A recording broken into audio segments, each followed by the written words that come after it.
I've been in touch with him since he died, as you guys know, have had communications with him, as you've probably read about and heard about. Um, but when he died on February 5th, 2008, he thought he was enlightened.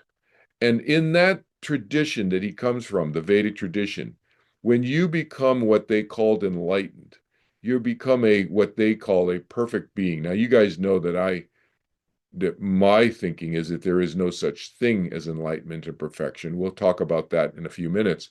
But he thought he was enlightened.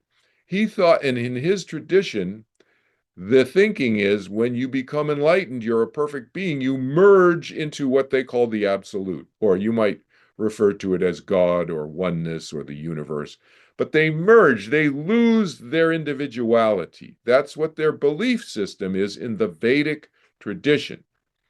One of the oldest, arguably the oldest recorded anyway, spiritual tradition on planet Earth. Okay?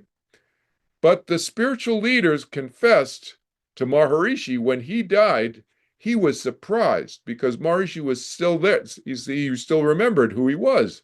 And he thought he was going to just forget who he was and just merge into this cosmic soup and lose all awareness, which is what merging means. It means you lose all awareness.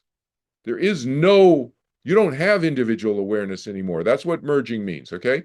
Now, some people will use the word merging incorrectly, but that's what that really means.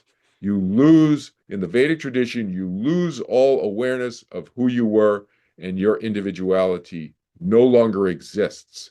That's what merging means. That's what becoming enlightened means in the Vedic tradition, okay? Again, other people may use it incorrectly, but I'm telling you the way it's taught and described and thought of in the Vedic tradition. You merge, you lose your individuality.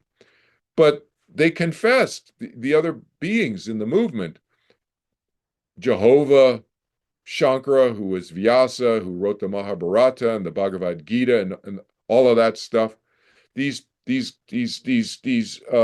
Jesus and everybody, they all confessed that none of them had merged, but that they had been a self-referential group. So there's this, if you did your homework for this class, you would have read this essay in the book, in the Marcus Aurelius book, right? We are not disconnected from each other on page 172 in the paperback version. We are not disconnected from each other. And in this essay, I get into details about the bullet points that you see on your screen right now. And so if you haven't read this essay, I'm not going to read it to you now, but was your homework for today. And this is why I gave you this as homework today, so you would understand this slide. You understand everything it says on that slide without me even saying anything. Those are just reminder points for those of you who read this essay, okay? And why they realized that it was a mistake to say that you would merge and that enlightenment and perfection and merging with the absolute, these theories from 10,000 years ago were wrong, okay? It was a misuse. There's a general misuse right now on current planet Earth, 21st century planet Earth, in so many spiritual groups, this misuse of this theory of oneness. It is a religious belief, not a scientific fact. The use of quantum mechanics, which is a mathematical probability theory, has been misapplied.